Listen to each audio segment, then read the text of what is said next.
누나가 한 명 있습니다. 어릴 때 지금도 잊혀지지 않는 아픈 기억이 있어요. 놀이터에서 동네 형들이 우리 누나를 괴롭혔습니다. 그런데 제가 해줄 것이 없었어요. 형들이 나보다 힘이 세니까. 그때 그저 누나 옆에 같이 울었습니다. 이런 마음이 들었습니다. 야, 힘센 형님이 나에게도 있었으면 좋겠다. 그런데 제게는 힘센 형님이 생겼습니다. 바로 우리 하나님이십니다.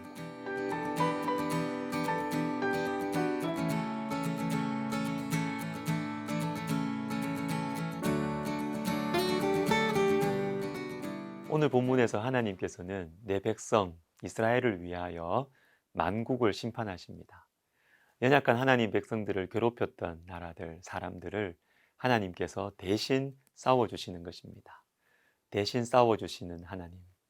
이 은혜가 필요하지 않습니까, 여러분? 여러분, 마하나임이라는 말을 들어보셨죠? 하나님의 군대라는 표현입니다. 창세기 32장에 나와요. 야곱이 길을 가는데 하나님의 사자들이 그를 만난지라 야곱이 그들을 볼 때에 이르기를 이는 하나님의 군대라 하고 그 땅 이름을 마하나임이라 하였더라. 자, 지금 야곱이 어떤 상황이냐 하면 형 에서를 만나기 직전입니다. 방금 읽은 말씀 후에 그 야복강 사건, 하나님과의 씨름하는 사건이 나와요.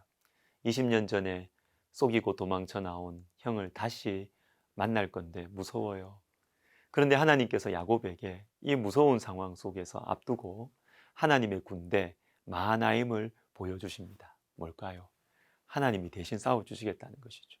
대신 싸워주시는 하나님 얼마나 감사하고 위로가 됩니까? 그런데 여러분, 대신 싸워주시는 이 하나님을 알고 믿는 사람은 기도하게 되어 있습니다.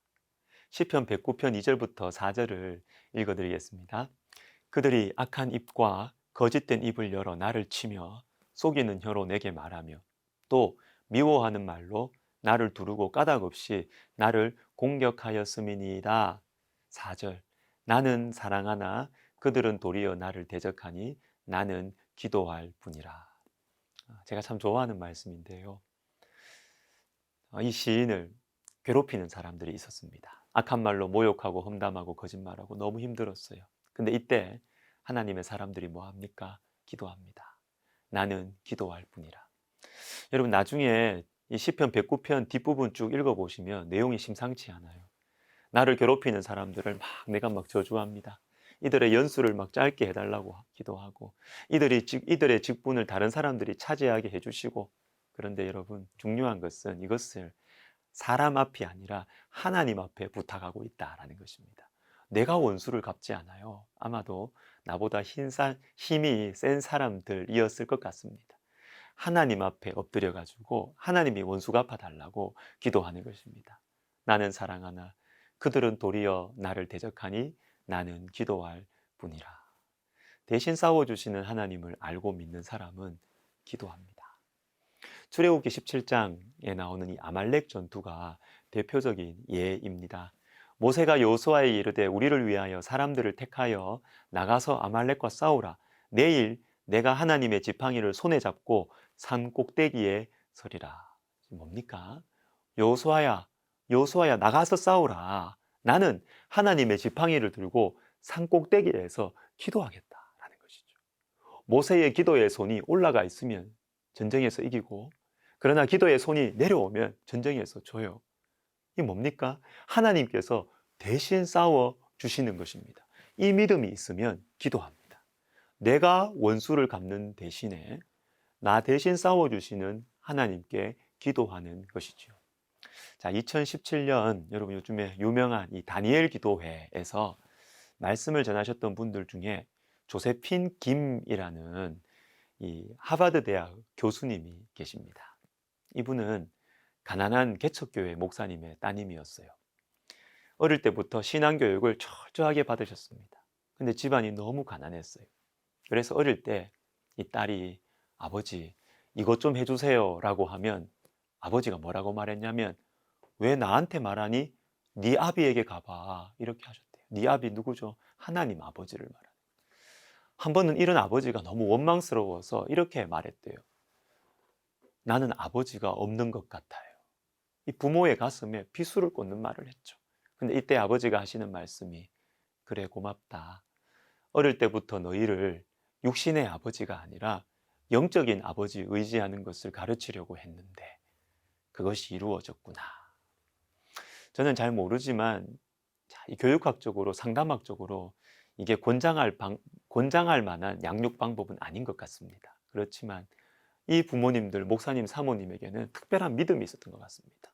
너무 가난해서 하나님만을 바라보았던 것이죠. 이분의 어머니께서 자녀들에게 이렇게 말했다고 합니다. 너희에게 줄 돈은 없다. 그러나 기도 계좌에 가득 채워놨으니 언제든지 뺏으라. 참 이런 명언 아닙니까? 기도 계좌에 가득 채워놨으니까 언제든지 뺏으라. 사랑하는 여러분, 우리는 어떻습니까? 기도 계좌에 자녀 손들을 위해서 얼마나 채워놓으셨습니까? 혹시 자녀들에게, 손주들에게 주실 돈 좀 많으세요, 여러분? 좋습니다. 좋아요. 그런데 기도 계좌에는요, 자녀들을 위해서 대신 싸워주시는 하나님께 얼마나 기도하십니까? 하나님께서 하늘 문을 여셔야 되는데, 하나님께서 문을 여셔야 되는데, 여러분, 돈을 준비하시는 것만큼 그 사랑스럽고 예쁜 자녀 손들을 위해서 기도하고 계십니까? 하나님께서 문을 열어주시고 대신 싸워 주실 것입니다. 이 사실을 아는 저와 여러분들은 기도하는 사람이 될 것입니다. 기도하겠습니다. 하나님 아버지, 우리를 대신해서 싸워주시는 하나님, 우리가 우리 자신을 위해, 가정을 위해, 자녀 손들을 위해 기도 계좌에 많은 기도를 채워넣는 정말로 지혜로운 성도 되게 하여 주옵소서. 예수님의 이름으로 기도하옵나이다.